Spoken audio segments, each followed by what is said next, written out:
दोस्तों, यह महाभारत काल की बात है जब भारत के एक जंगल में एकलव्य नाम का एक बालक अपने माता पिता के साथ रहता था। वह अनुशासित बालक था और उसके माता पिता ने उसकी परवरिश अच्छे संस्कार के साथ की थी। एकलव्य की धनुर्विद्या में बहुत रुचि थी, लेकिन जंगल में इसके लिए साधन उपलब्ध नहीं थे। इसलिए वह गुरु द्रोणाचार्य से धनुर्विद्या सीखना चाहता था। गुरु द्रोणाचार्य उन दिनों राजकुमारों अर्थात पांडवों और कौरवों को धनुर्विद्या सिखा रहे थे और उन्होंने भीष्म पितामह को वचन दिया था कि वह राजकुमारों के अलावा किसी को भी धनुर्विद्या का ज्ञान नहीं देंगे। जब एकलव्य अपना निवेदन लेकर गुरु द्रोणाचार्य के पास आया तो उन्होंने उसे अपनी व्यवस्था बताकर वापस भेज दिया। इस पर एकलव्य बहुत दुखी हुआ, लेकिन उसने यह प्रण लिया कि वह द्रोणाचार्य को ही अपना गुरु बनाएगा। शारीरिक रूप से गुरु की अनुपस्थिति के चलते उसने उनकी मिट्टी की मूर्ति बनाई और उसके सामने तीर कमान चलाने का अभ्यास करने लगा। देखते ही देखते वह एक उम्दा धनुर्धारी बन गया।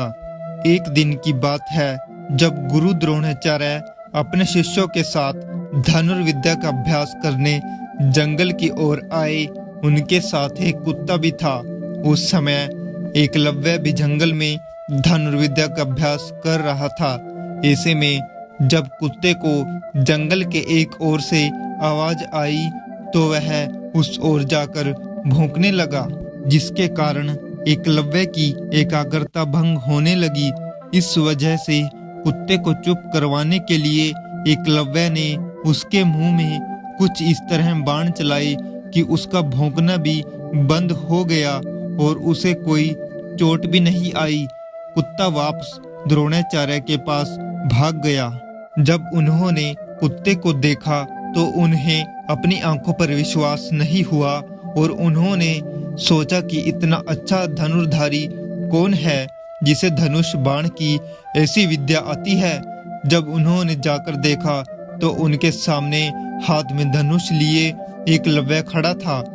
अपने गुरु को देखकर एकलव्य ने उन्हें प्रणाम किया। द्रोणाचार्य ने उससे पूछा कि उसने यह विद्या किससे सीखी है, तो एकलव्य ने बताया कि वह किस प्रकार उनकी मूर्ति के सामने प्रतिदिन अभ्यास करता है। यह सुनकर द्रोणाचार्य आश्चर्यचकित हुए।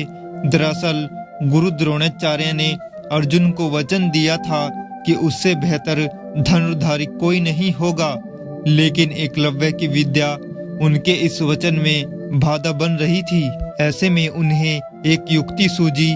उन्होंने एकलव्य से कहा, वत्स, तुमने मुझसे शिक्षा तो ले ली, लेकिन मुझे गुरु दक्षिणा तो अभी तक नहीं दी।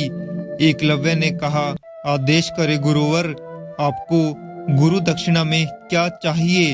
एकलव्य की बात का जवाब देते हुए द्रोणाचार्य ने कहा कि गुरु दक्षिणा में मुझे तुम्हारे दाहिने हाथ का अंगूठा चाहिए।